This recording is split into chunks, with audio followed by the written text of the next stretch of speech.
Collective is a group of like-minded people from all around the world at different stages of their guitar building journey. You can join us over on our forum to seek advice or share tips on guitar building processes, materials and tools, or just to share your builds. On YouTube, we have a regular podcast of guitar building chat where you can join the live stream or watch back on past episodes. Our Instagram page shares posts of members' builds and links you direct to their accounts. And for those of you on Facebook, we've got a private group that you can join, share and chat along with. The Guitar Builders Collective is a welcome and open space for all, so do pop by and say hi. Hello everyone. Welcome. Hello there. Good evening. Morning. Yeah. And this is the first time I think all 5 of us have been together. Is that right? Yeah. I think I've mentioned it before, but still going to get guests, and I've got a massive list of recommendations of people I want to contact. But I really enjoyed the other day when we didn't have a specific guest or a specific topic. It was great fun, and we had good feedback for it. So we're going to make sure we don't have guests every week, so it can be a bit more open. And I think this time we've done the most planning we've ever done for a session that hasn't, or it feels like that hasn't had a guest, in that we decided we might talk about guitar effects pedals and electronics and things. I guess we all had certain issues or things we were doing at the moment that came to mind. We were just talking off camera before we started as well about things like digital effects versus analog effects, amps and modelers. I also mentioned some wiring. So we're going to talk about all of these things today. If anyone's in the live stream chat and wants to throw a topic out there that's to do with the electronics or wiring or something like that, let us know. Or join in with whatever we're saying, of course. And if you're watching in the future, you can put comments below. I'm sure we'll see them and interact with you. And don't forget, you can also interact with us on the Guitar Builders Collective Facebook page and also on Instagram. And we've got our forum as well. I'll put links for them in the video description and up on the screen as they go. We've just lost Dave. Yeah, I don't know why. I pressed the chat button and it's gone. Oh, we can hear you. I just thought I'd see what chat was going on, and then I've gone. So I'll dip out and come back in again. Okay. Hopefully that sometimes when someone cuts out, we all lose it. Not lose it, we all lose our signal. Great. Dodged the bullet there. So I've got a question I'll put in for the chat and for anyone that's watching in the future. Have any of you still got, because Scott just mentioned he has, your first effects pedals, and what were they? Scott, what were yours, or are yours, if you still got them? Well, as we were talking about, yeah, back. Classic, the Boss Heavy Metal. And then the one with the worst rap, the Boss Metal Zone.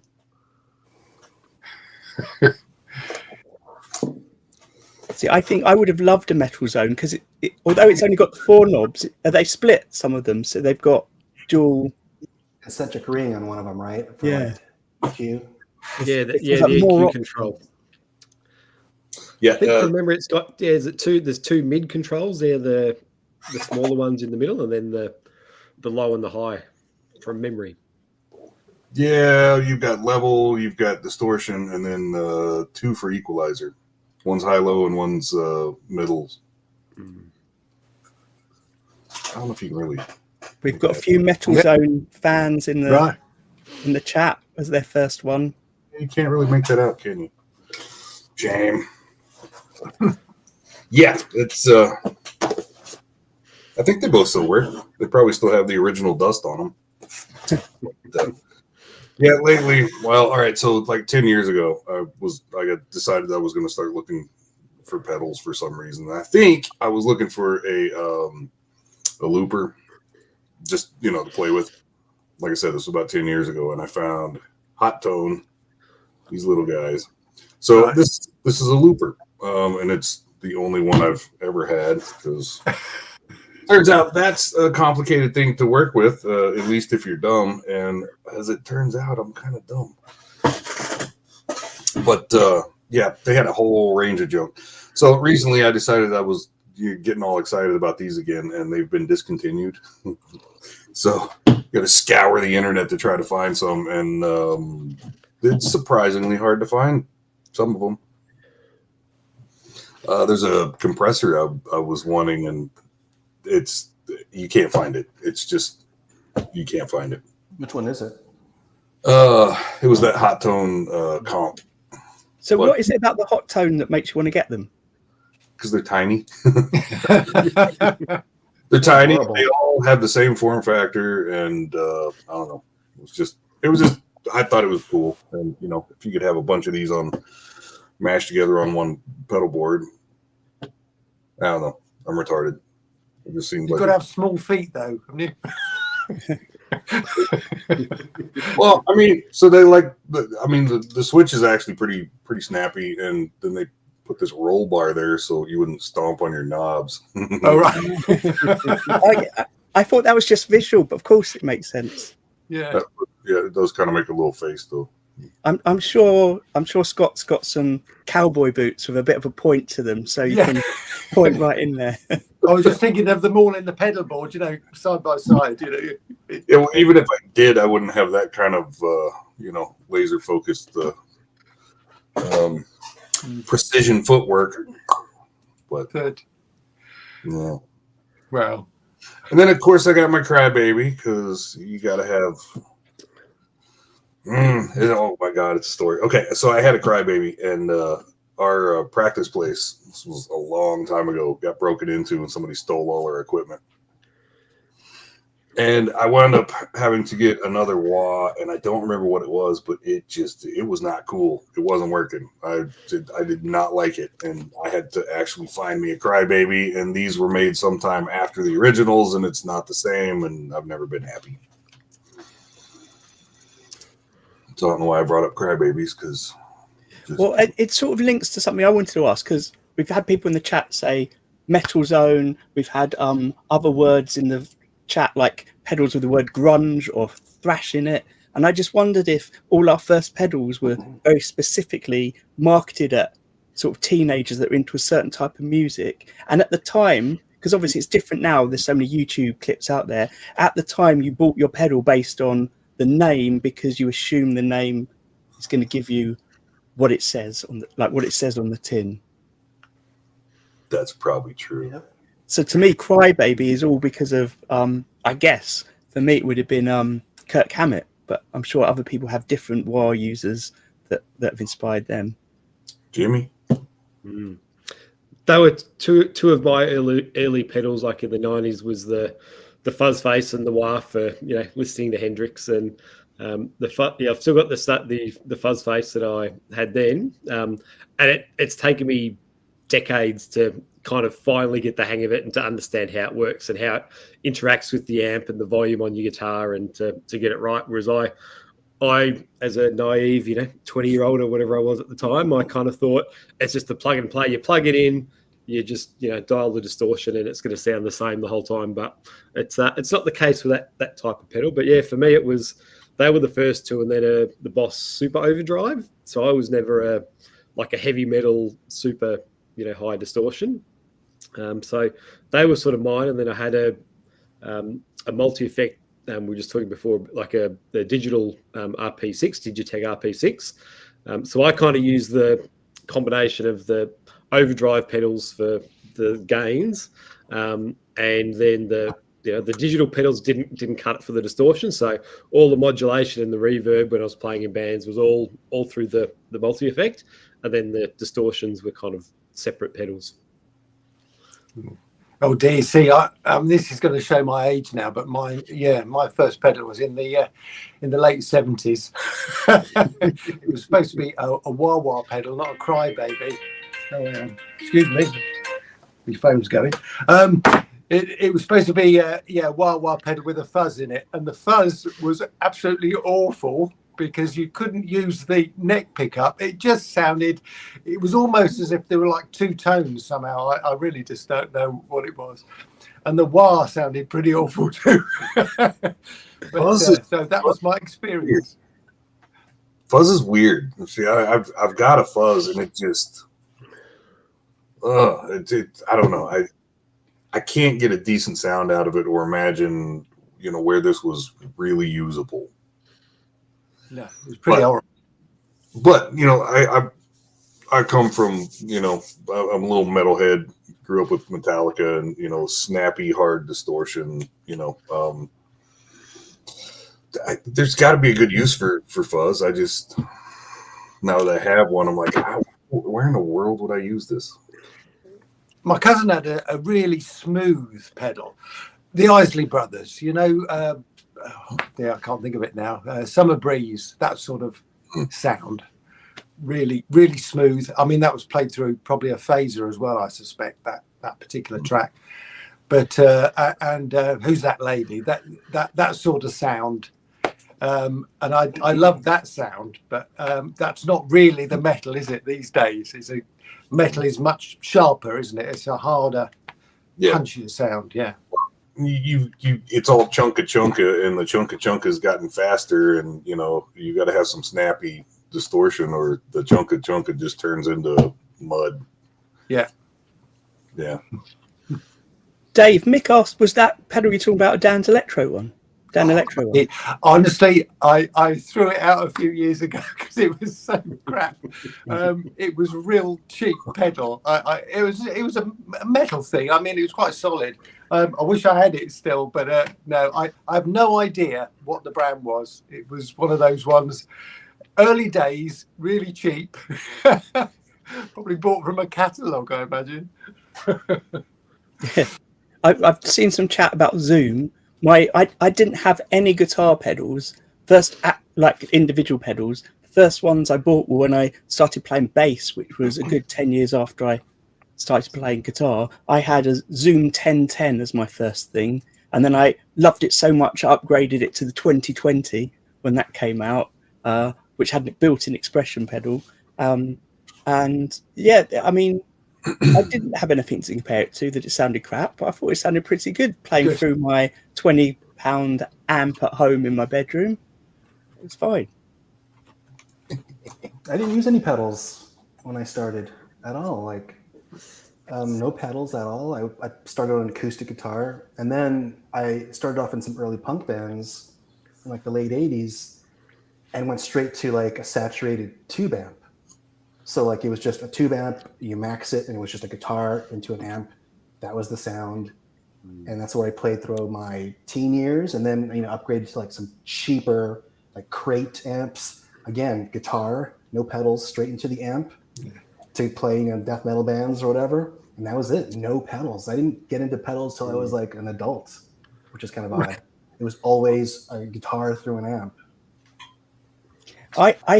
When I think about that, I didn't really have access to large amps until I started playing in bands, and we had rehearsal studios and people were investing more money into things. And then at that point, everyone was into their new valve state amps. So it was all electronic anyway. So I never really experienced what a big tube amp would be like.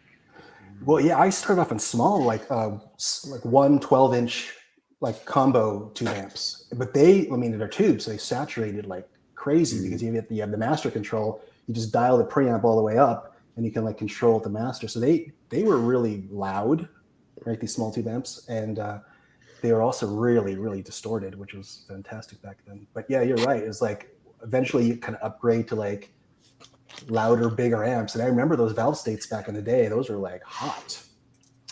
I remember my uncle, who used to play in like a jazz band. He had a Vox AC30, and he brought it over to me and my cousin one day, and I don't think I'd ever heard an amp quite sound like that. It was so crisp and clean.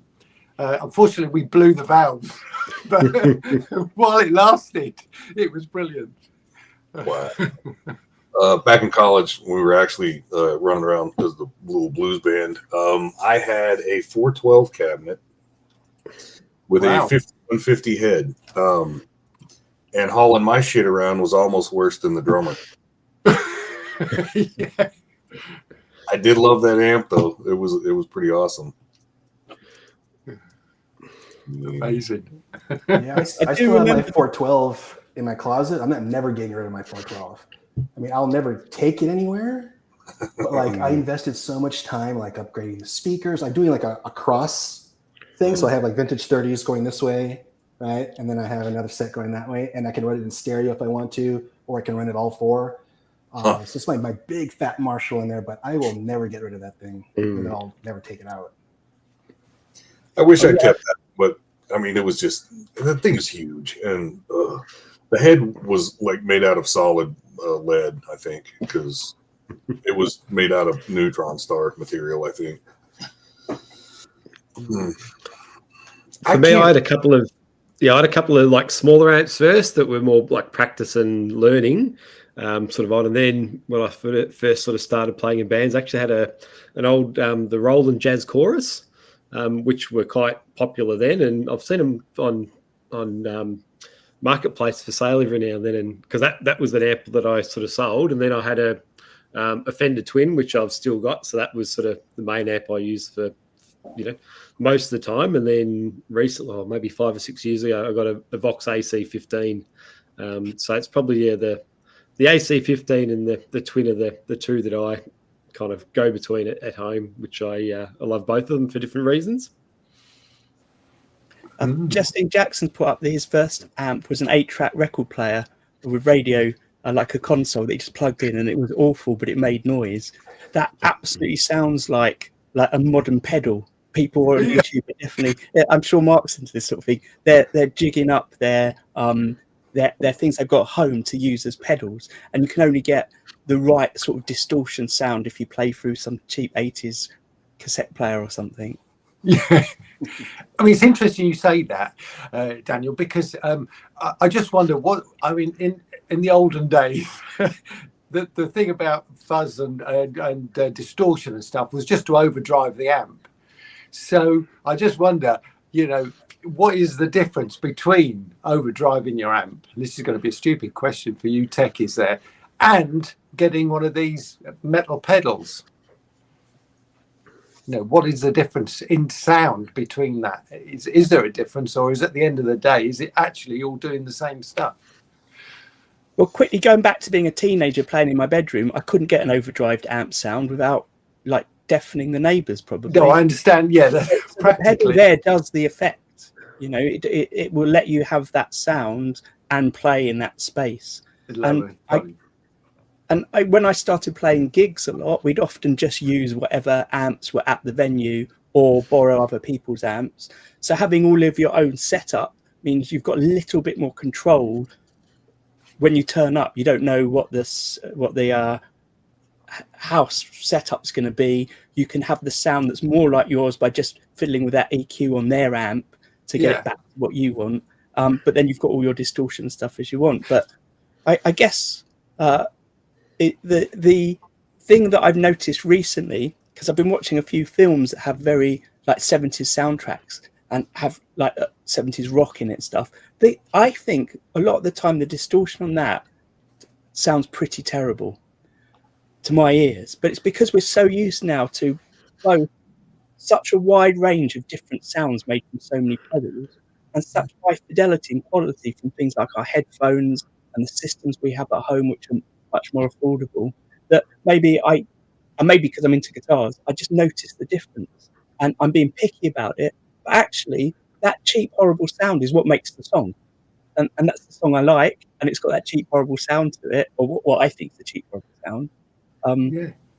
I totally agree with you there. I mean, I'm just in a little band at the moment. We're doing Sunshine of Your Love. And so I've been listening to that, the original track. And apart from the very weird stereo padding where you've got the bass in one speaker and the drums in the other, you're right. The guitar sounds do sound pretty horrible, to be honest with you. But it does make the song. Yeah, I've noticed. I never really paid attention, but you start to try to, when you're thinking about tone, listening to stuff on the radio, and you're thinking, how did they come up with that tone, and then come to the realization that a lot of them had a pretty crappy tone. But for whatever reason, in the mix, it just happened to be the right tone. So I've known for a long time as a bedroom guitarist, what comes out of your amp and sounds good to you is not going to sound good in a band or a mix or anything. 100% for sure, Scott. So when we talk about in the mix, we're not just talking about the amp and the overdrive. We're talking about the microphone, right? We're talking about the room. We're talking about the mixer board. We're talking about all the preamps they're running that microphone through. And then we're talking about all the EQing they're doing, the cutting of the signal before we get that final sound in the mix. And it's nothing compared to the bedroom. Yeah. And how it works with bass and everything else. You put all these other frequencies around it. Yeah. So I know there's a huge difference there, but 99% of my playing, and probably definitely for the future, is sitting in front of an amp by myself in an empty room. So,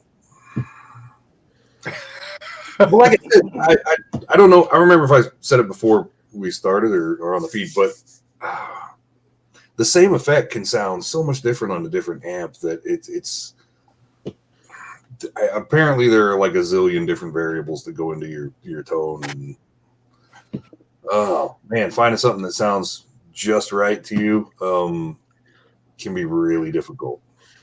And obviously guitars as well, a single coil compared to a humbucker through the same pedal, even when it's the same amp, sounds completely different as well.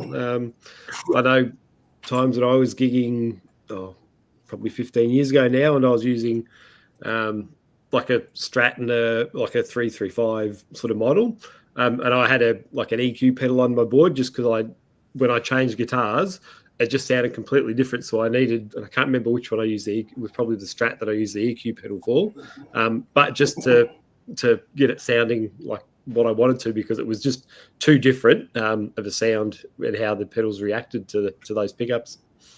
Yeah, and that's the beauty of the modelers.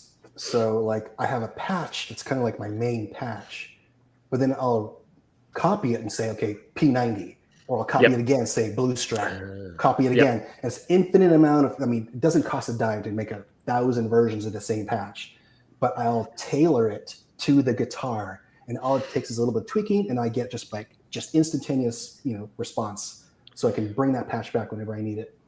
And the other beautiful thing about the modelers is I can test all that variation, Scott. So what does this pedal sound like in front of this amp? What does this amp sound like in that? All those variations I can test. And then the third thing is that modelers are designed with the microphones already in mind. So they use cabinet simulations, or like cab IRs, right? Impulse responses. So it's baked in, the microphone, the preamps, the board, everything that was used to capture that speaker is baked in. So when I'm playing it in my mix, there's not a lot of attenuation I need to do. It's just like, it kind of just fits perfectly in the mix. And so that's why I love the modelers for the studio setup when I'm recording or demoing or whatever. It just works just so well. What's your modeler of choice? I've been a Fractal user for so long now. I was an early adopter. So this is the FM9, which is it's the Turbo Mark II, and it's a beast. It's a quad core processor. Mark, with the you've obviously been reviewing a lot of the cheaper Chinese guitars. Do you find much difference then through the modelers and how you might need to change it compared to other guitars? Absolutely. Every single guitar is different. Like you said, man, it's just like the wood, the pickups, the electronics, everything's different. And I have to make a unique patch for each one.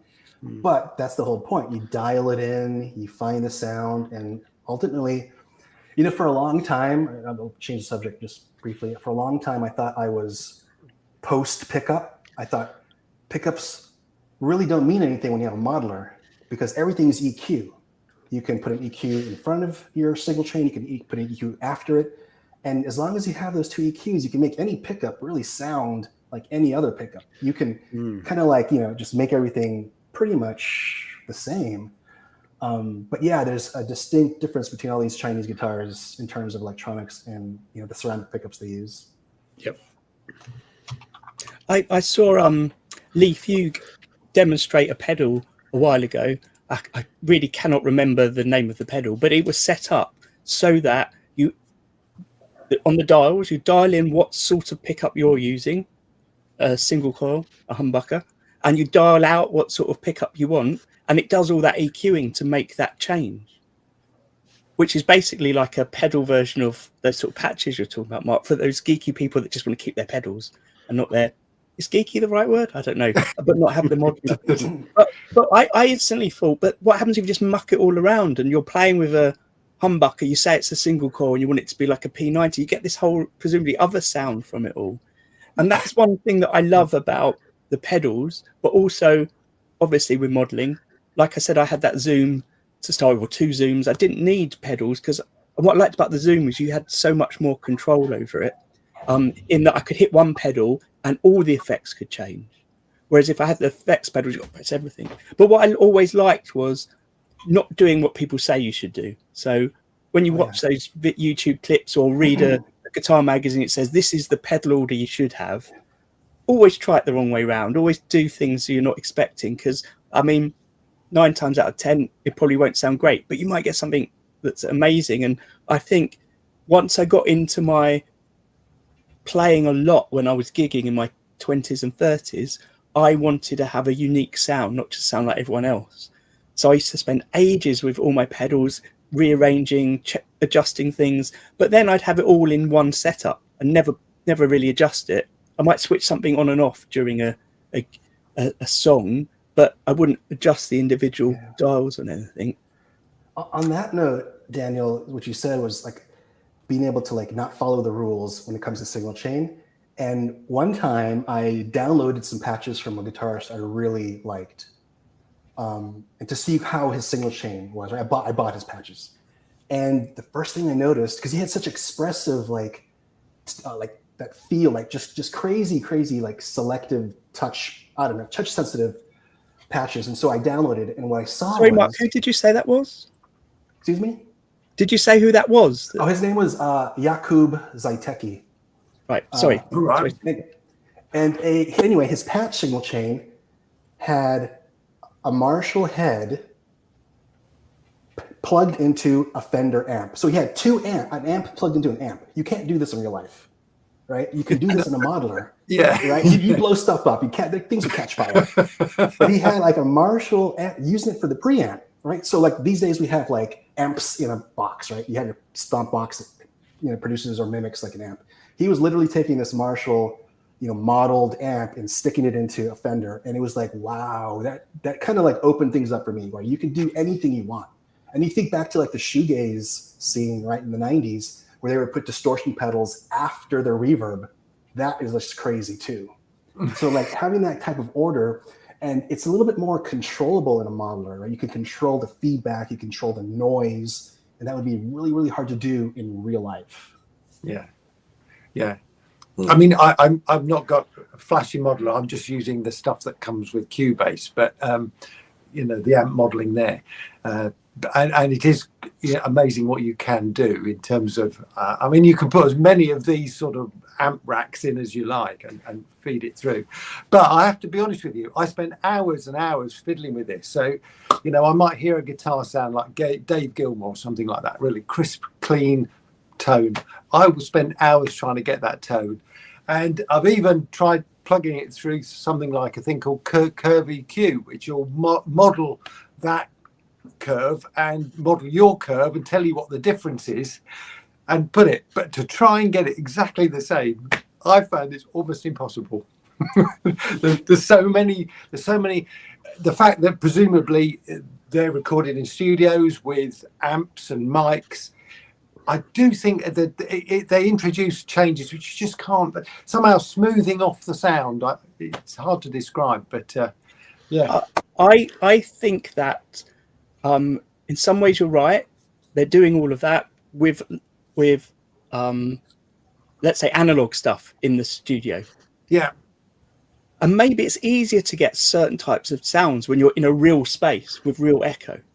But the quality of the modeling now is so good, and if you know how to use it, I think it's like being an artist, and you've got to mix up a color, and you're painting something, and you could mix up a blue, and it's not quite the right blue, but it's nearly there. But if you're a really good artist, you could get it. Like, I don't know if you've seen these Instagram clips of people that mix up car paints, and they just get given a piece of paint, and they just pour all the bits in, and it comes out perfectly.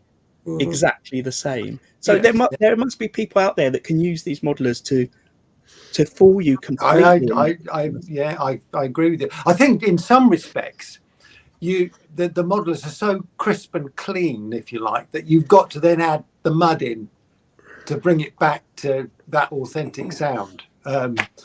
You know, I was interested. Owen just plugged up about the Variax. I don't know. Did anybody have a go at the Variax guitars?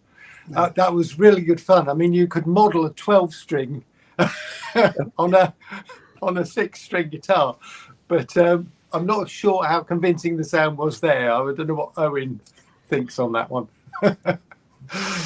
Mick's just said that on Satriani's latest album, he did all his guitar sounds with a Sans Amp plugin that comes free with Pro Tools. Right. That's a bit of merchandising there. That hope he got paid well for that. I remember when you could have all of these effects and things on your Logic or whatever your Pro Tools that you're editing, but you couldn't run them through a live situation because there'd be a lag. They wouldn't be quick enough. And I remember speaking to some professional musicians who were saying that until it's instantaneous, they're not going to be using digital stuff.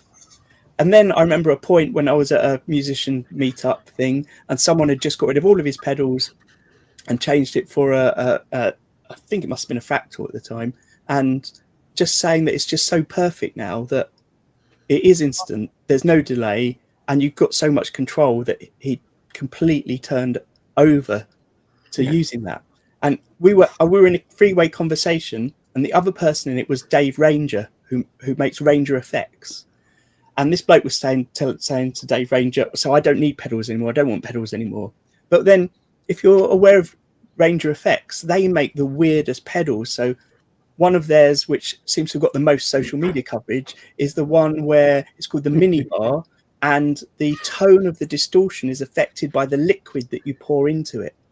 So it does some sort of spectral analyzing of a light going through the liquid, and that affects the tone of the pedal. So his pedals are nothing about like getting the best distortion you can get or the finest delay. They're about these weird experimental things that people use in an experimental way.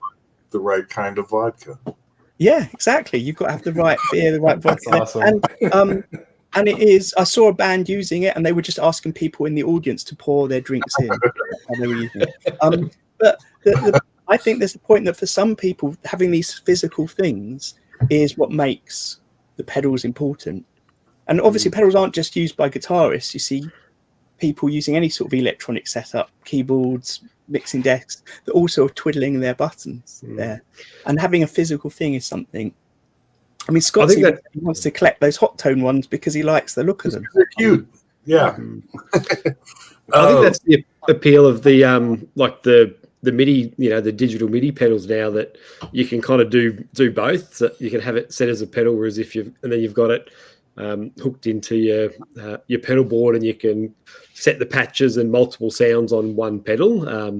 And I think that the people that I know that do that, which is kind of the world I haven't really delved into, they love it for the variation that it gets, because you've essentially got a pedal that you can still twist knobs and dials and things, but you've got the capability of using MIDI to have then your own multiple presets, which you can scroll through on the pedal board that pedal is then plugged in through as well.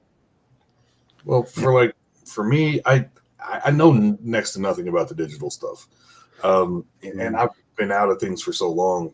I'm still stuck in my high school bedroom, but ideally, I mean, where I'm just going to be playing by myself just to play, and maybe trying to record and mix some stuff for fun. Sitting in front of the computer would be the best way to do it.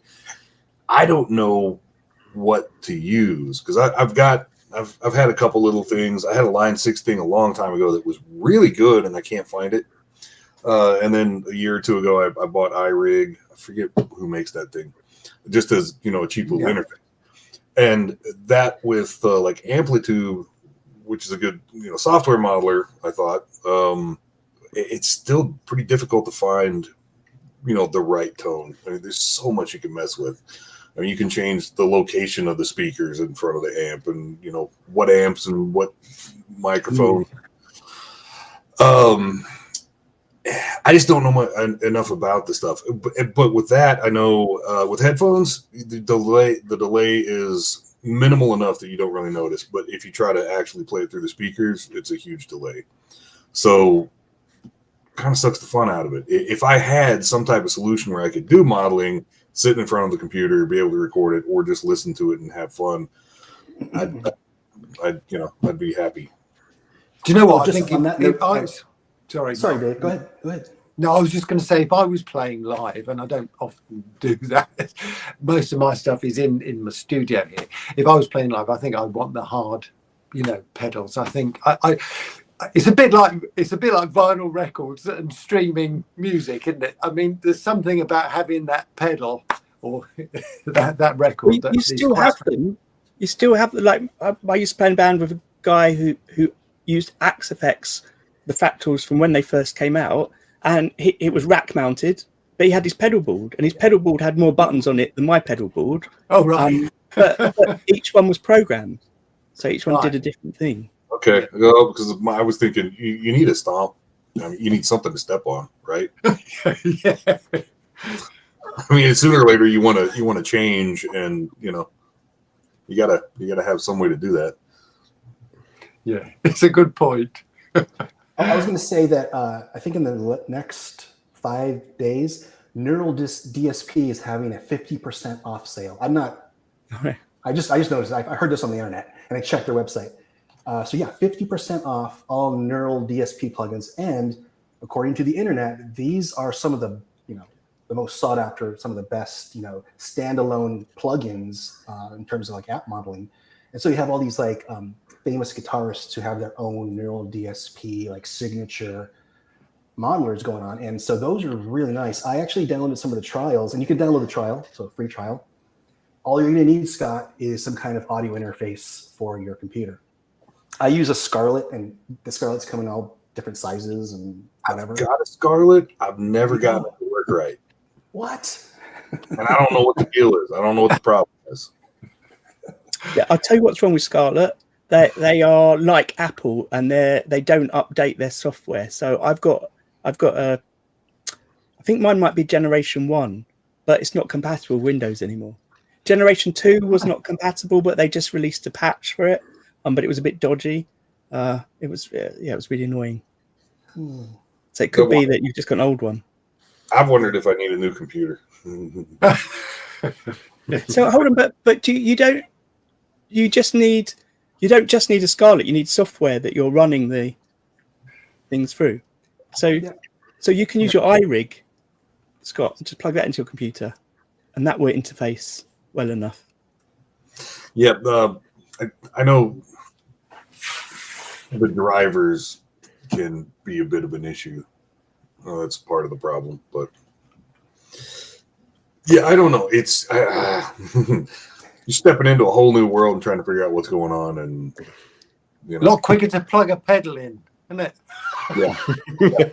Well, either way, it's it costs a lot to try something out, so it's hard to get a exposure to a large variety of things. Yeah. But I used to have a computer set up in my flat with some off-board sound cards and things. So when I recorded demos of my guitars, I could do it all by my computer. But now I have a computer where I am in my house in a small space next to a bedroom, but all my guitar stuff is in my workshop. So I don't really record demos anymore. And if I do, all I do is in the workshop, play the guitar through an amp, and I have a little sound recorder, Zoom sound recorder, in front of the amp. Now, I thought recently I've decided I need to do more demos of the guitars if I want to sell them. I was trying to work out how to get a better system. Do I need to buy a laptop or something that I can record without there? And in the process of doing that, I bought a little mixing desk so I can plug my hi-fi, my Alexa, my amp and my speakers all into one thing, and I can just mix it all up really easily. And I made sure I got one that had an output for a computer. So it's not the same as an audio interface, because you've got to, whatever you mix, that mixed signal goes out. Whereas with an audio interface, the dry signal goes out, you do all the mixing at the other end. I think that's probably the difference. I mean, But I didn't realize the USB out, it can also just record onto USB. So now I can just record in my studio onto a sound card, and then I'll plug that in to when I'm doing my video editing, and that'll be the sound that I match up. So I kind of lucked out there. I don't need to take my computer out there, because I hate video editing on a laptop. I just find it's not really good enough, or not the laptops I can afford anyway. You're meant to do it on a phone. Yeah, I mean, you can record really well onto the iPad now using something like, well, GarageBand, or I mean, they use Cubase, but it's you've got to have your interface, obviously. But yeah, it works really well. Hey, so look, I've got a question, which is, I think that one reason I'm obsessed with pedals is, and when I first got into pedals as well, before I started guitar building, I thought I wanted to get into pedal building because the boutique pedal market was much smaller at the time. But then I realized the learning curve that I had to go through to learn all the electronics was much bigger than making guitars, where I could use some of my crossover skills I already had. And actually, I enjoyed those skills that I already had, and I wanted to find a way to use them. So forgot about the pedals, but I was obsessed with watching pedal demos on YouTube. And at the time, there were a lot less people doing it than there are now. But that's one of the things that fuels my want of getting pedals. So there's so much saturation of YouTube pedal demos on YouTube. And I wonder if, like with what Mark's saying, for example, with his fractal, if a YouTuber was, instead of to demo the new pedal, was just to demo a new patch or a new neural DSP or new how you could use this effect in a different way, would they get as many views as people watching pedals? Would people still tune in just to watch them using the same Kemper, the same axe effects, but just fiddling with different dials on it? But every firmware patch gets thousands of views when the Fractal releases a firmware. It does. So that's another world I don't know about. Yeah. And then, of course, there's like, watch me build a patch from scratch. Patch from scratch videos are huge. Yeah. But I'm going to watch these now. So the synthesizer.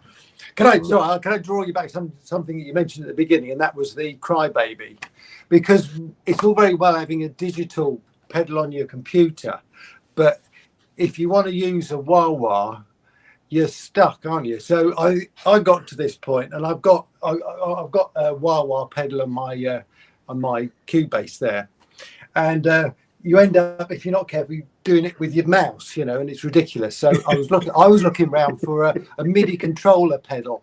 This was a few years ago, in fact 2014, because I looked it up, and it was a fortune. It was about 100 quid to buy a pedal. See, so then I found this bloke on YouTube, and I apologise because I cannot find him again, but he built one of these volume pedals, right? And all it is, right? This is a bit of cord.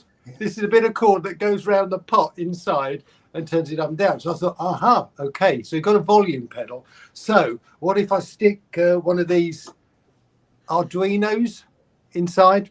So this has got an Arduino inside. I don't know if you can see this, but so when I move it, you get it just changes the thing. So I thought, I felt like I was a bit of a cheat here, but I thought I'd give you a quick demo. I don't know if you can hear this, but here you go. Let's do it.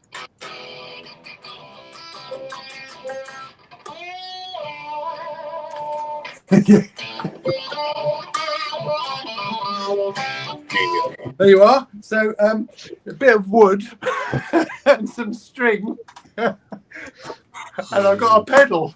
Dave, you've got to get into this YouTube market for Kemper patches and do analog Kemper upgrades. So you've got your bit of string somehow attached to the dials, and that's brilliant. Yeah.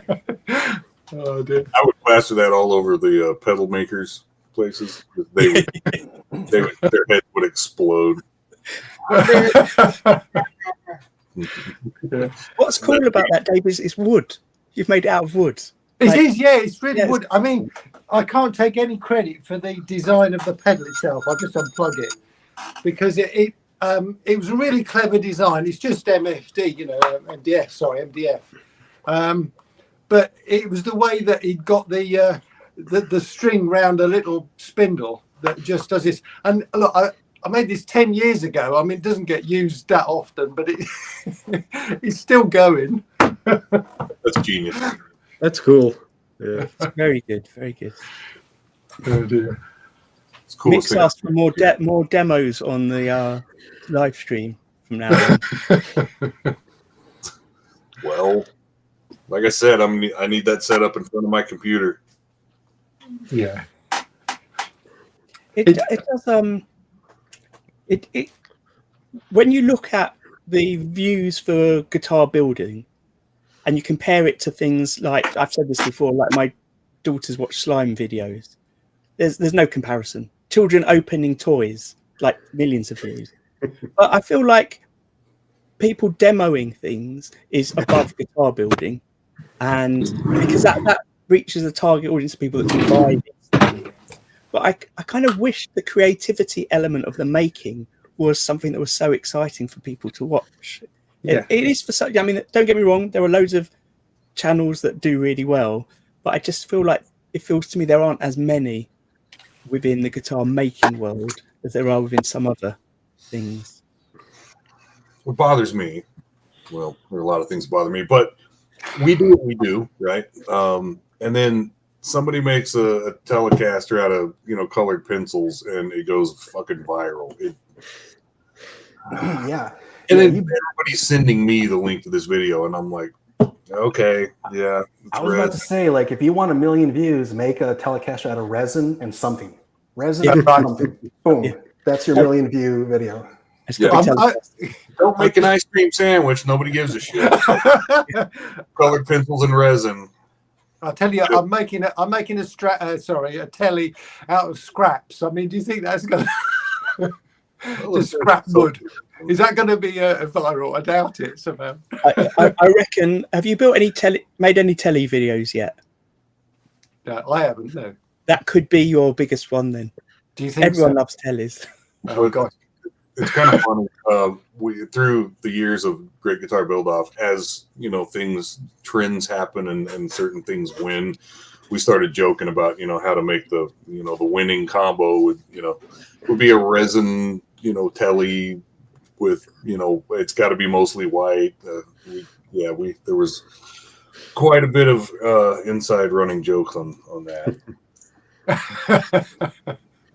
I made a video on how I connected my pedals to a board using cable ties, and that's had quite a lot of views compared to some of my other videos. So then I thought I'll make some videos about pedals because I really love them. And at the time of thinking this, which was 3 years ago, I bought loads of cheap pedals and I took them all apart and I put them all back together without the casings, marked out how I wanted them all, and I started building a casing to put them all into one unit. So all of them were in this uniform design thing that I'd made, and I didn't like the look of it, and then I left it. So I've just got these pedals collecting dust in a box under my desk. But I filmed quite a lot of videos showing the internal workings of each of those pedals.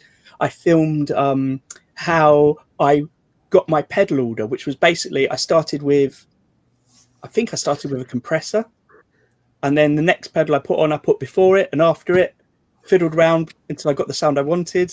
And then I got the next pedal and it went before and after in the middle until I got what I wanted. And then I kept doing that.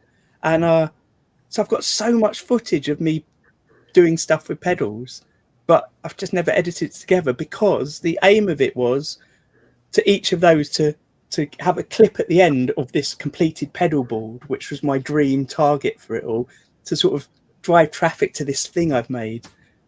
I've still never made it. But I showed everyone just off screen before we started that some of the cheap pedals that I took apart, I've dropped it just before. I've put them on a bit of wood, and I'm slowly putting LEDs behind them so that I can hang it on the wall, and it'll be like a light with the LEDs coming through the holes and around the sides. So cool. But it's so much fun taking pedals apart. And I've got a question about that for Arran, because one reason I bought lots of cheap pedals as well is I started putting them into guitars, and I had lots of issues with how I put them in.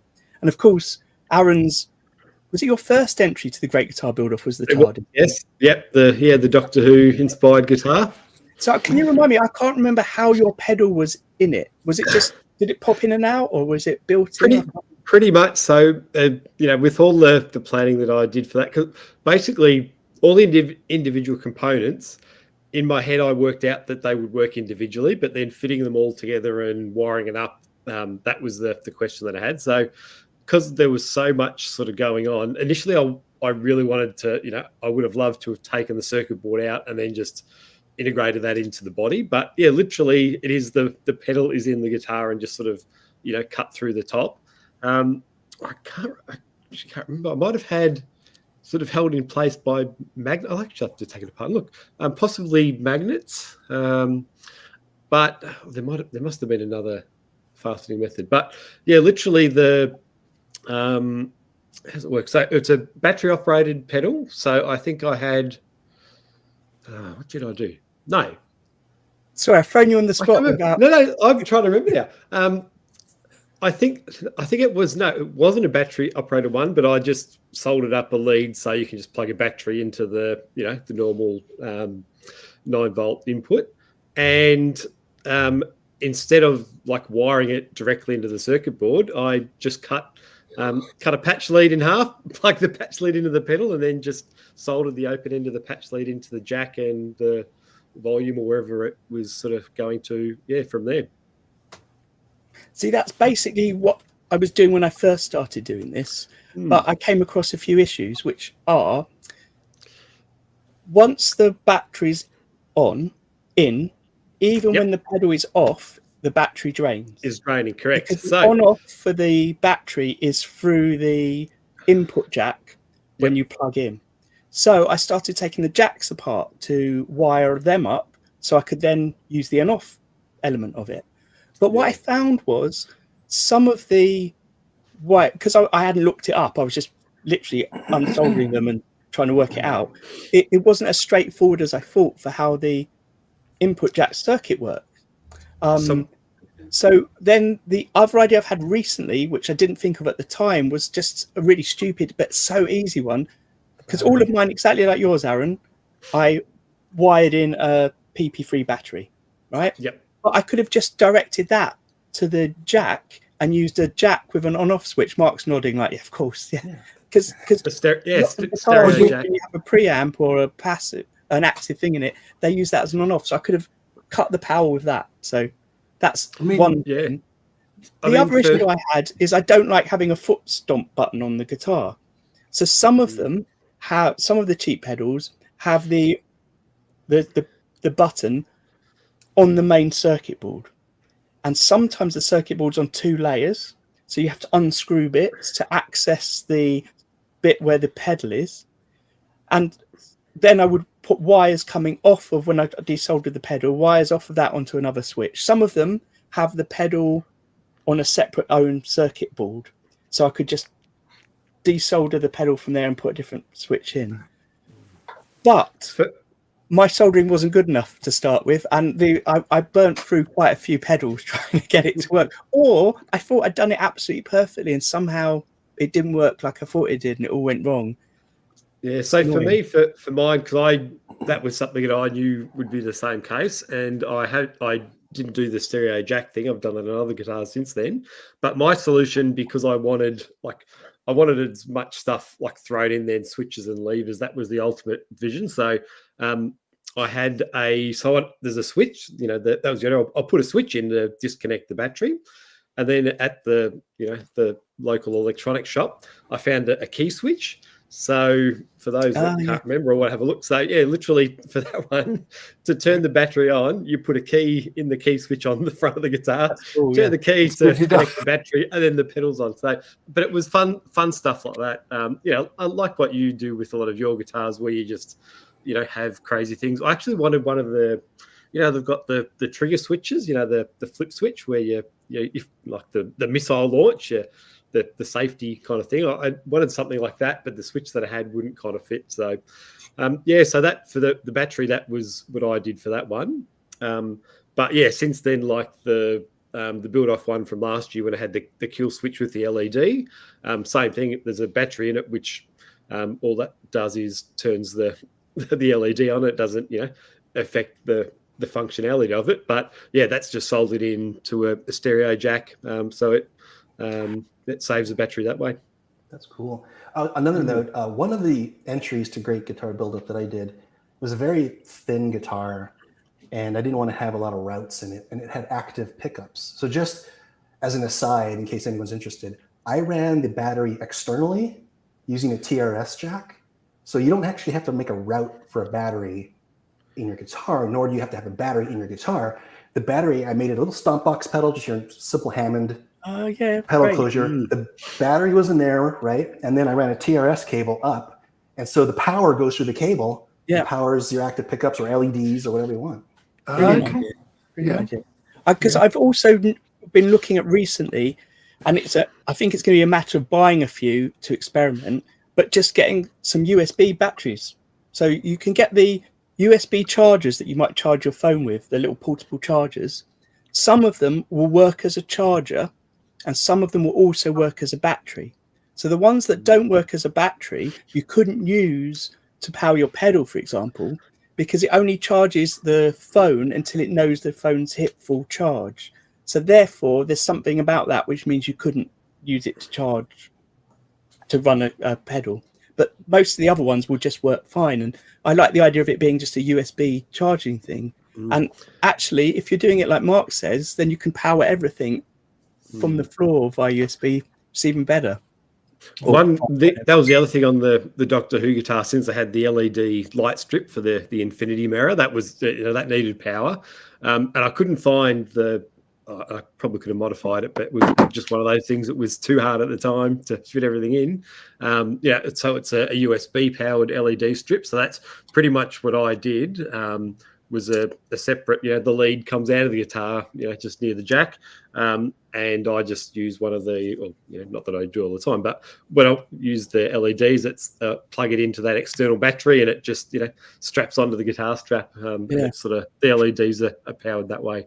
But, once again, that was all just for fun and experimentation and do crazy things. There's certainly a lot of things about that guitar that aren't practical for playing, and, if you're going to be gigging with it. So the thing about why I was taking the pedals apart to try and put them in is often when people come to me with a commission, because they know I do weird things, they're like, can you put this pedal in?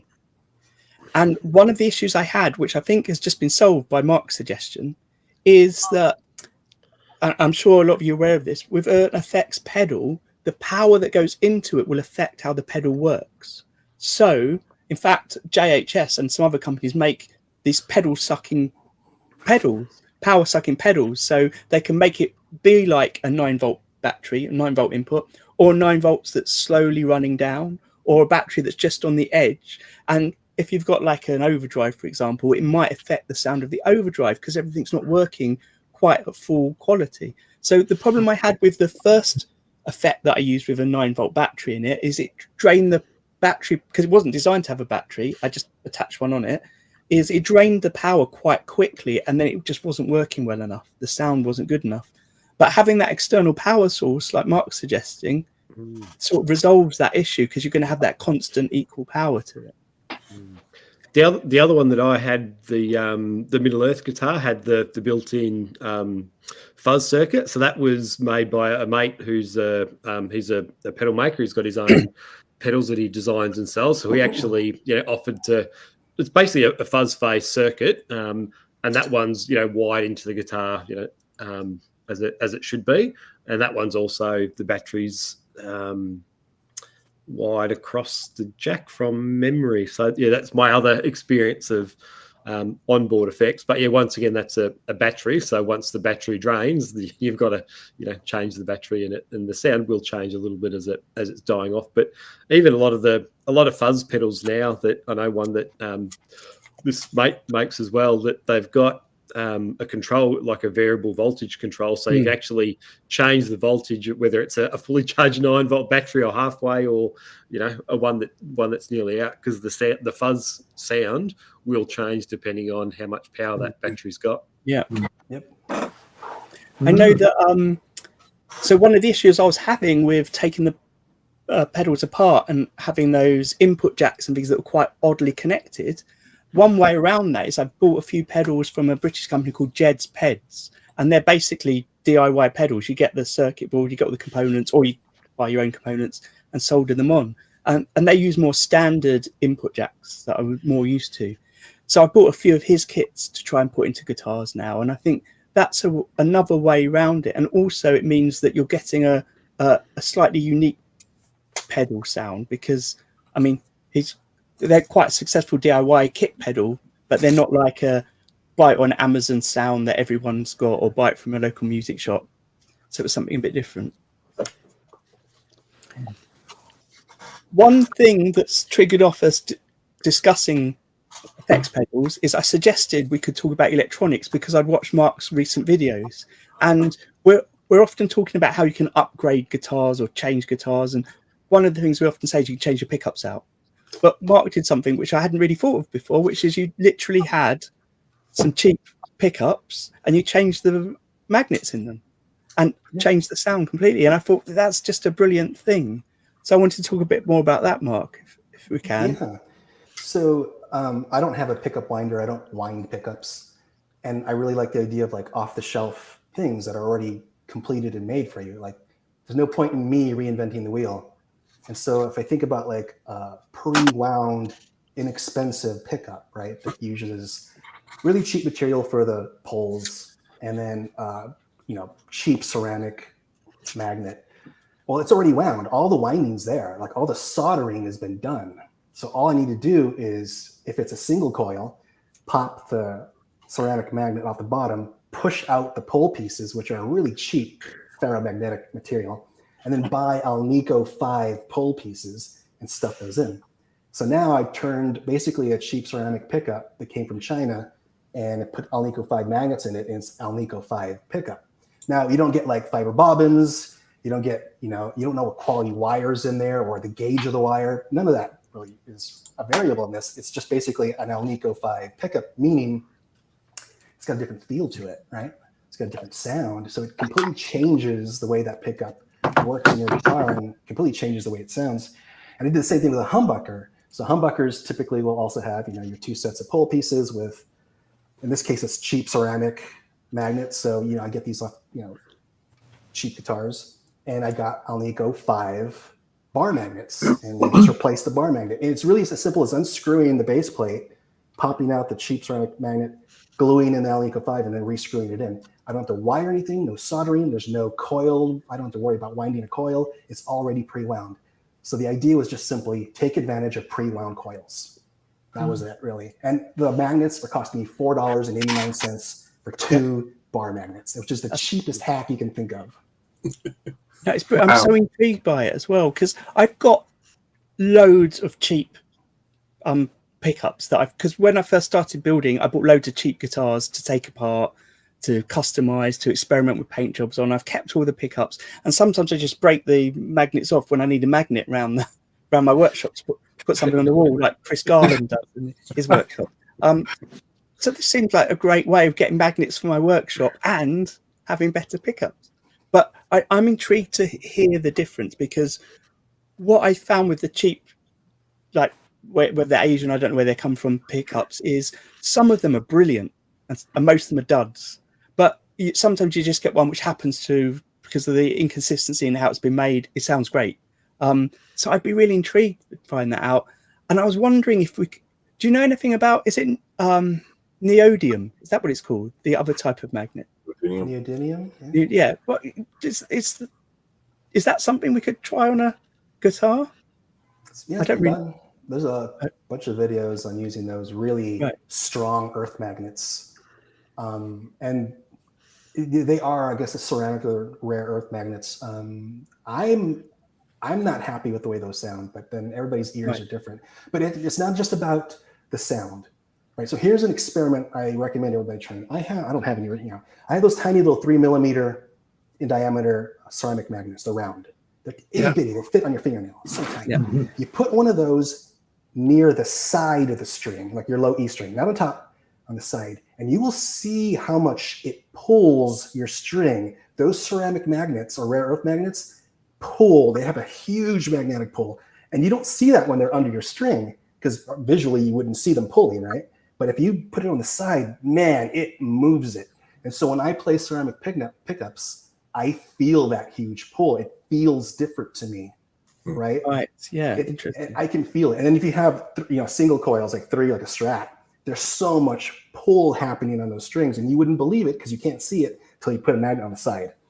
And so I like to switch those out with Alnico 5s, which are, there's less of a pull, I suspect. They feel softer to me. I don't know how else to put it. I'm using adjectives now, right? Softer. And maybe that impacts how I play, and then which impacts the tone. But for me, it's about feel mostly. I wonder, does a strong magnet affect sustain then? Because if it's really pulling down on the string, is that effectively trying to stop that string vibrating? I would suspect. The funny thing is, this is kind of a black art, and no one's really done any tests until Fishman started designing their new Fluence pickups, and they hired like a PhD in acoustic engineering to actually map out these things. So he's got 3D visualizations of all the most famous pickups, so they could meet a magnetic goal. So we don't know what's happening there, right? We don't know if it's pulling or decreasing sustain. Fishman knows because they got the 3D maps to kind of prove it. Right? And so we'll never know unless we have the technology to be able to map what's happening and see it in 3-dimensional space. Yeah. Wow. I know in my limited experience of winding a few pickups and sort of dipping my toe in that water, that with the the magnetic strength, the P90s that I've done, the magnets that I can't. Have I lost everyone? No, I'm still here. I can hear you. Yeah, cool. So and I just sort of bought the kits. So the P90s, the magnets already magnetized, but the Strats that I had for the Middle Earth guitar, they weren't magnetized. So you buy the strong magnets to magnetize the pole pieces, and there are the instructions sort of say how many times you should pass it over to get to the right magnetism or the right strength. And there are gauges and meters that you can buy to then, measure how much that is. But when I was searching for them, they were quite expensive. They were more of only really for professional use rather than hobby use. So I suspect that the pickups that are designed for most of the guitars that we'd be used to, there would be like a magnetic strength that is optimal that they'll sort of aim for. But obviously, like anything on a pickup or a guitar or pedal, that you can change it and play with it, and what you like or what you like the sound of is what you can go with. Yeah, Ray's just said the same thing. The more the magnetic field is, the more it pulls the strings, but you need the magnetic field to help, to create the movement for the sounds come through. I thought what would make a brilliant YouTube video was based on what Mark just said about the looking at the magnetic fields, and I bought some small iron filings that I used to have when I was doing my school at the GCSE, and you put them over magnets and see the patterns. So I tried it on paper, on transparent thin perspex, on all these different pickups, and I just couldn't get it to really in any way show anything interesting. Or not to my eye, but maybe I was doing it all wrong. But I started doing it because I had a range of different pickups. I was really interested to see what effect each individual coil would have. And what triggered it is I had some of the Yngwie Malmsteen noiseless single coils, and they're essentially humbuckers stacked. So it's instead of 2 next to each other, there's one on top of the other. But yeah. That was a failed experiment. Actually, they do make some kind of like film. I forgot what it's called. It's a film that you can use to kind of visualize the magnetic pole or whatever. I'll figure out what it is. I think you can get it on Amazon. But it reminded me of there's kind of 2 different schools of thought when it comes to how an actual pickup works.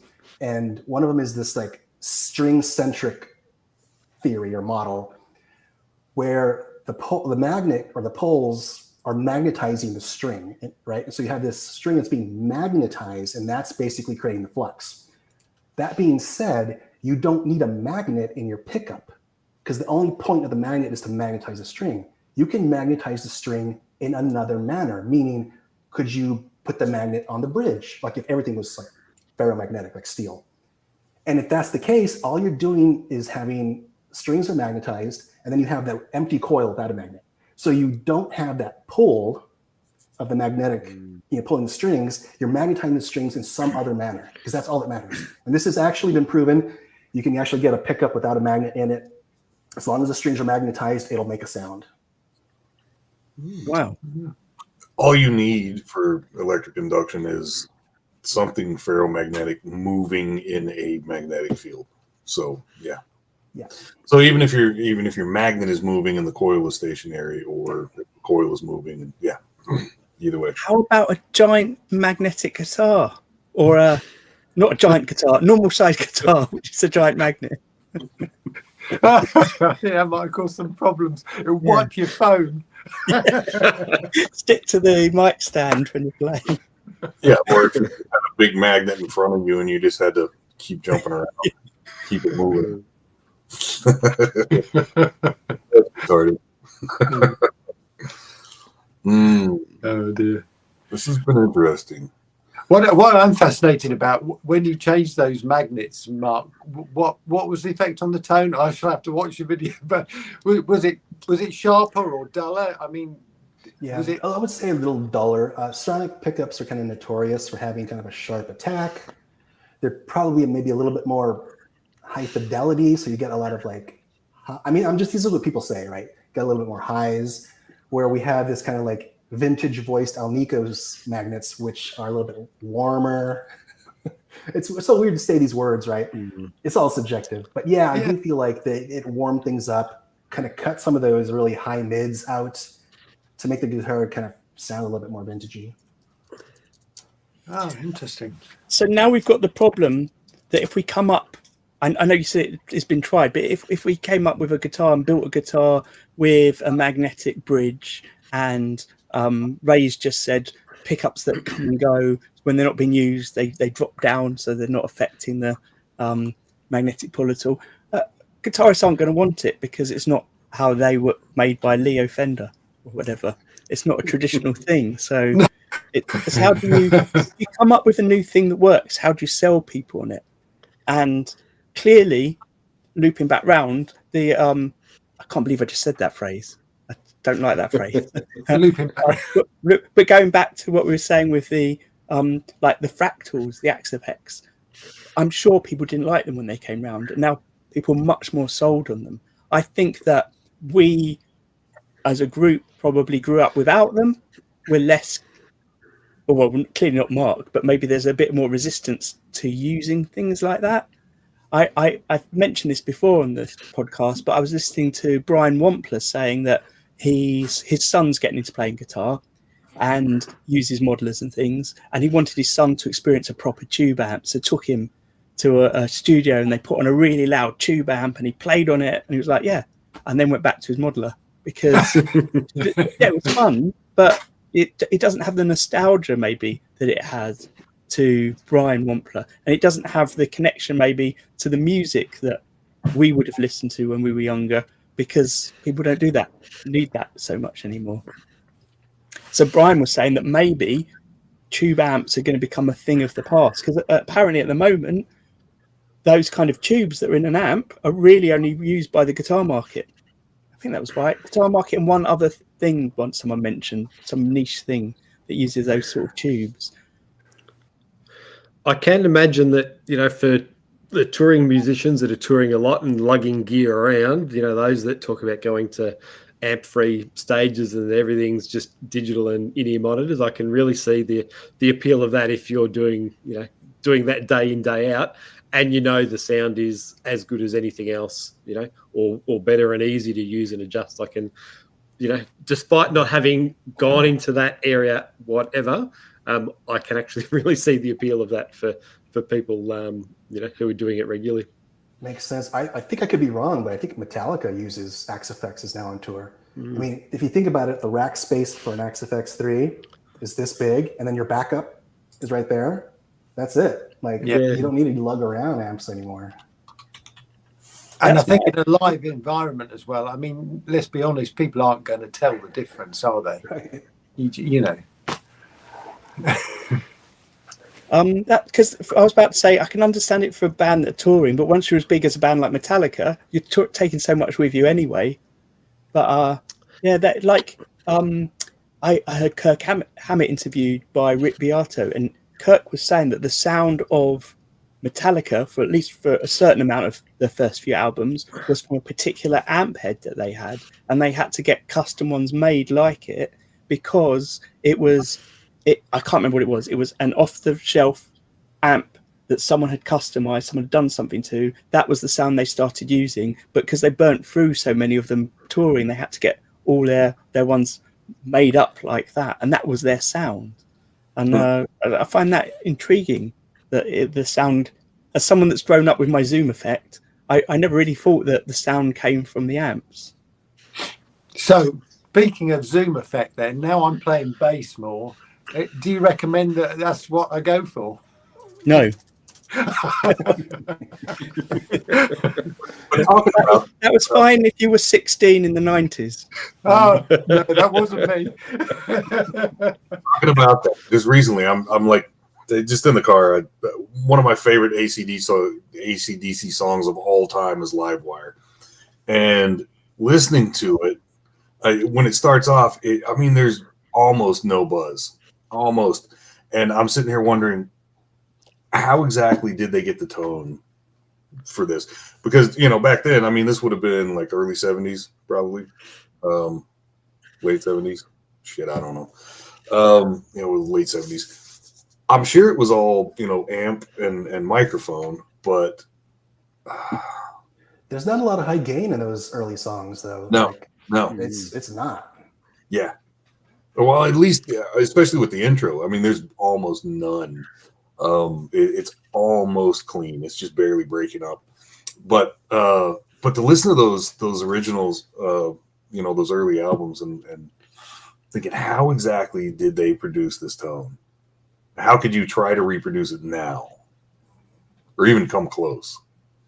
But I saw something like it was Angus Young's tech. Right, and they asked him, like, what does Angus have his guitar volume on? He doesn't have it on 10, right? He keeps it like on 7 or something. So there's one part of a tone, right? Because Angus wants to be able to kick in the 10 whenever he wants to, but typically it's always like somewhere in the middle. I thought that was really interesting.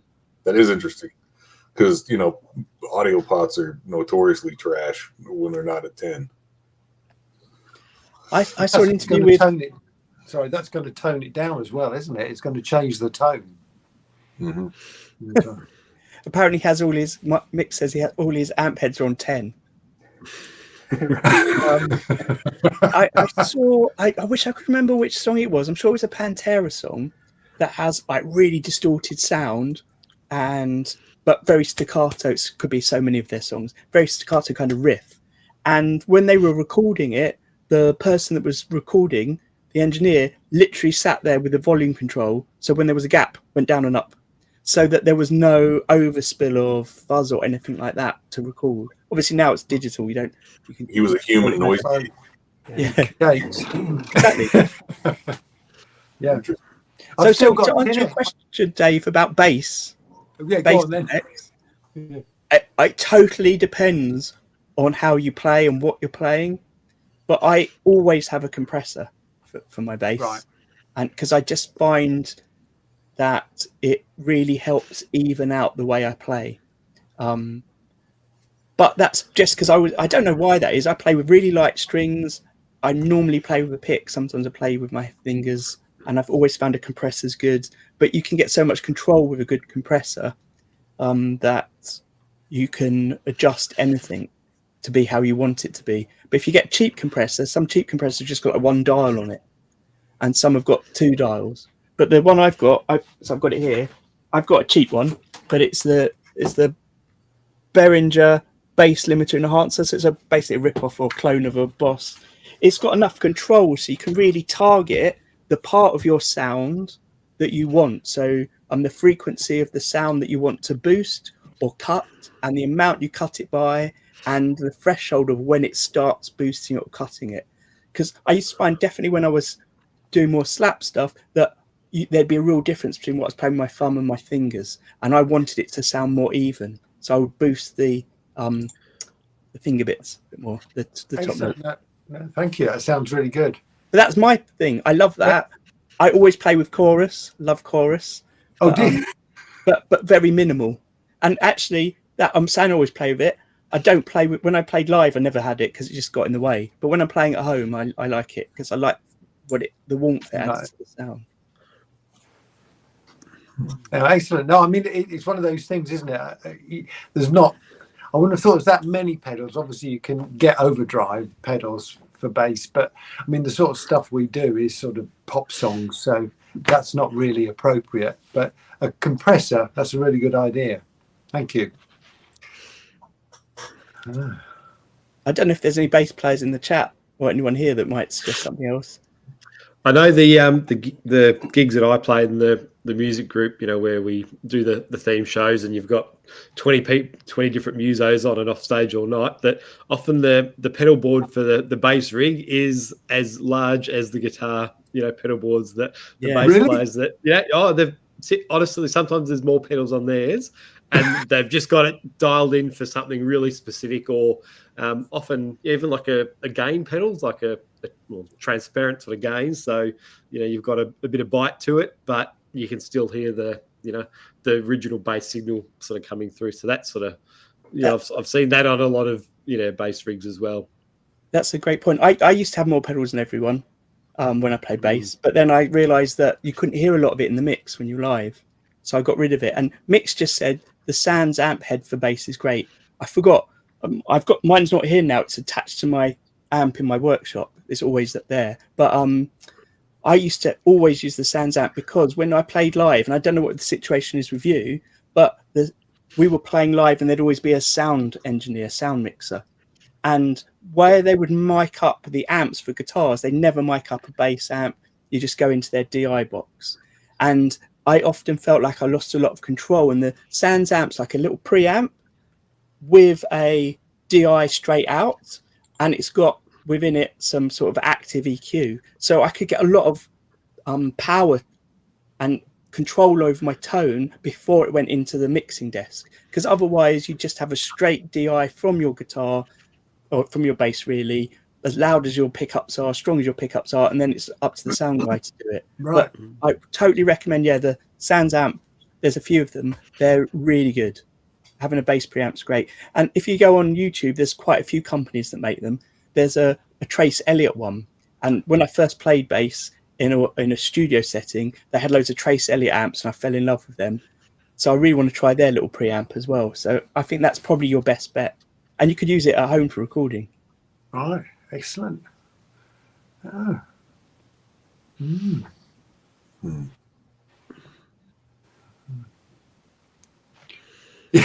I see.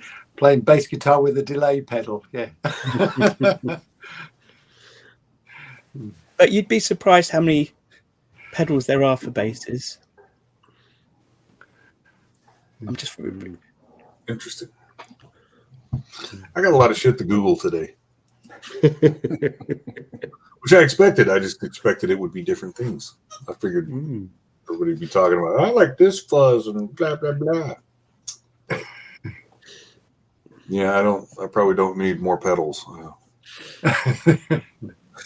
but the collecting thing's a thing, like with guitars, isn't it? So like on these cheap pedals that I bought to take apart, I've got a couple of these TC electronic ones.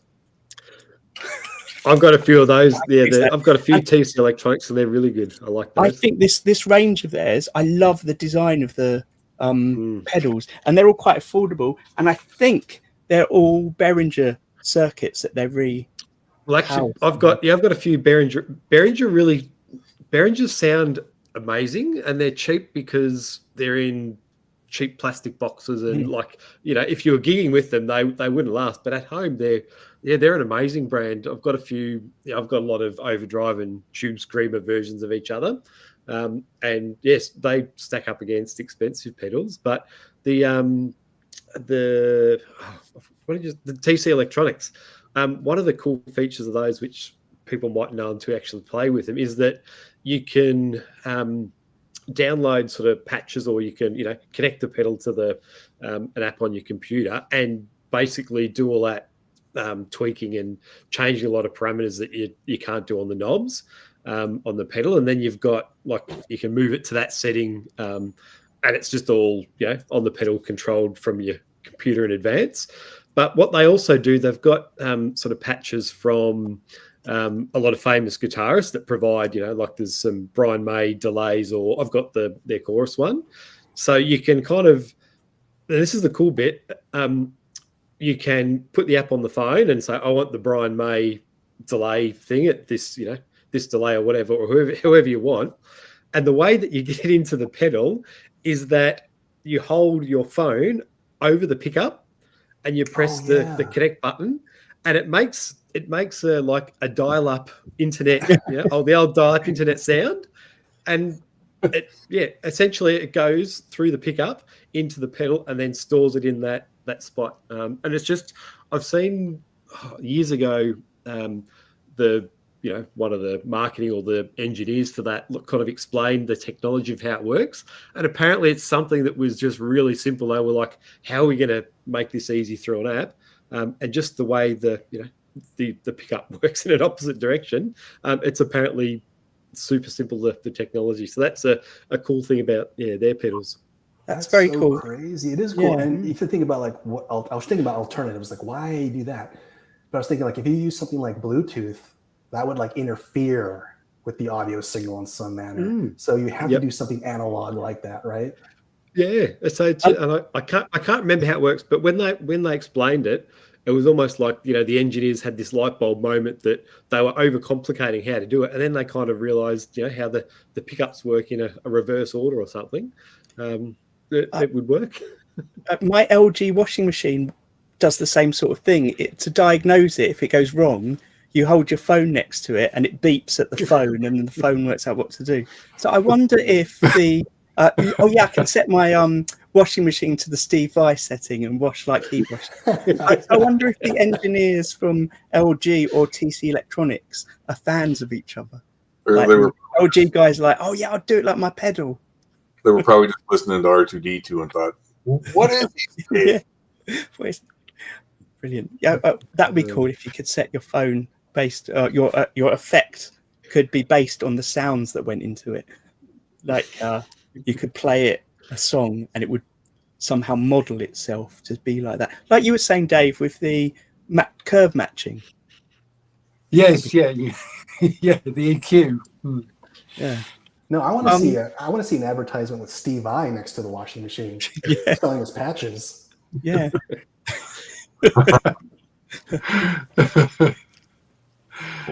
In another world, Steve Vai is a washing machine repairman or something like that.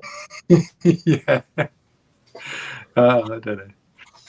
Yeah. We're talking about pedals and how you can sort of load the presets and stuff. I like the Black Star amps. I've got the ID series. I don't know.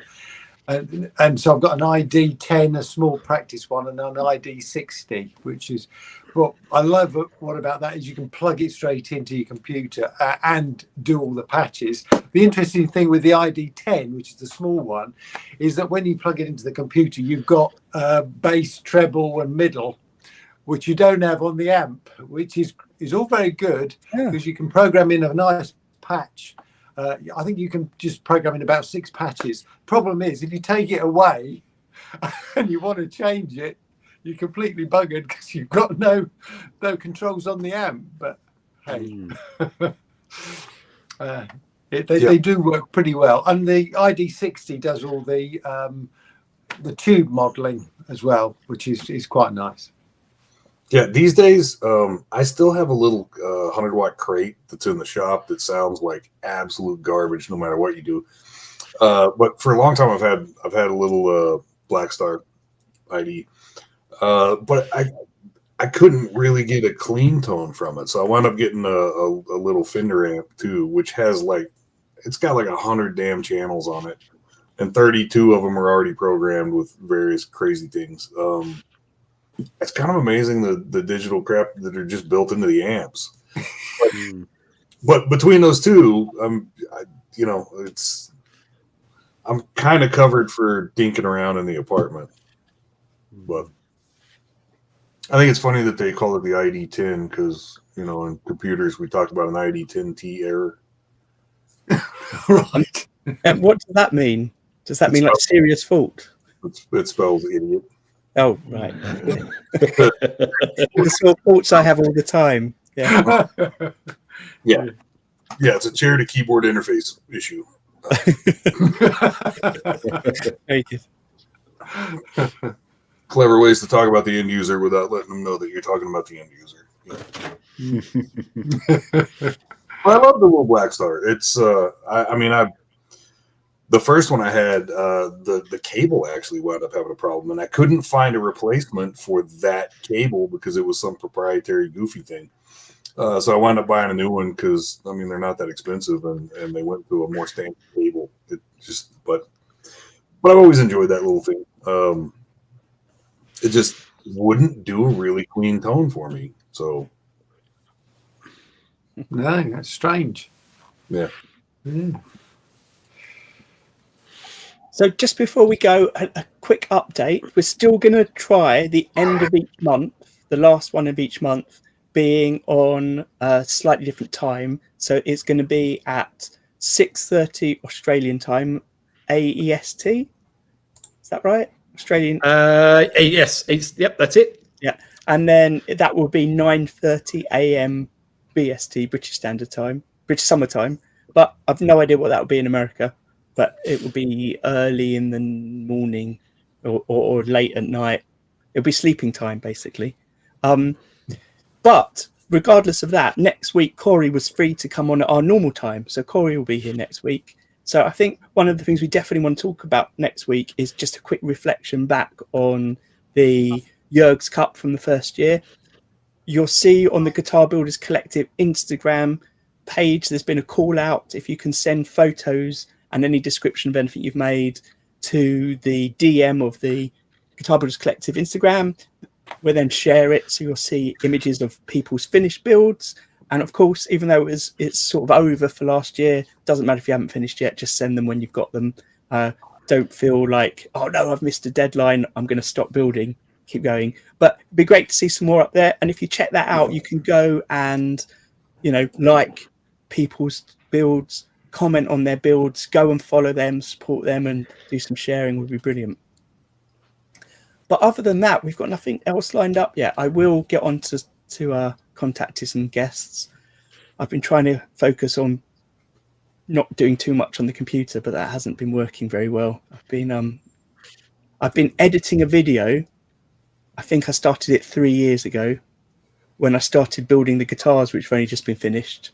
And it's been like in my head for 3 years, and it's almost finished today. I'm very happy with it. It's the most over-engineered, edited video I've ever made. And I don't think I'll ever do anything like this again, but I'm quite happy with it. Maybe I'll do it again. It was fun. Let's see. Well, let's hope it goes viral. Hey? Yeah, well, as long as it looks good, I'll be happy that it's come out as I imagined it to be. And then get back to getting Steve Vai on the show. Oh yes. Yeah. I do want to contact his tech again.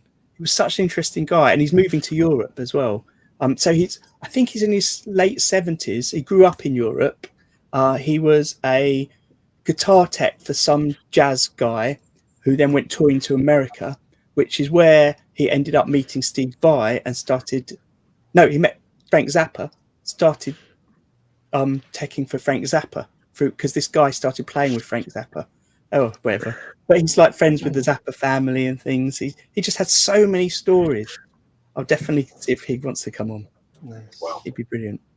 Sounds good. Right. Great. Well, have a good week, everyone. Yeah. Thank you very much, everybody. Thank you. Yeah, thanks again. Yeah. Cheers, everyone. See you soon. Cheers. Bye. Bye. The Guitar Builders Collective is a group of like-minded people from all around the world at different stages of their guitar building journey. You can join us over on our forum to seek advice or share tips on guitar building processes. The Guitar Builders Collective is a group of like-minded people from all around the world at different stages of their guitar building journey. You can join us over on our forum to seek advice or share tips on guitar building processes, materials and tools, or just to share your builds.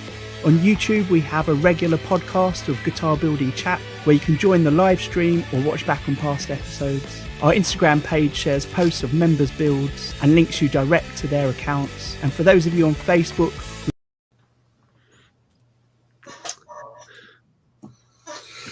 no, we're still on. Why can't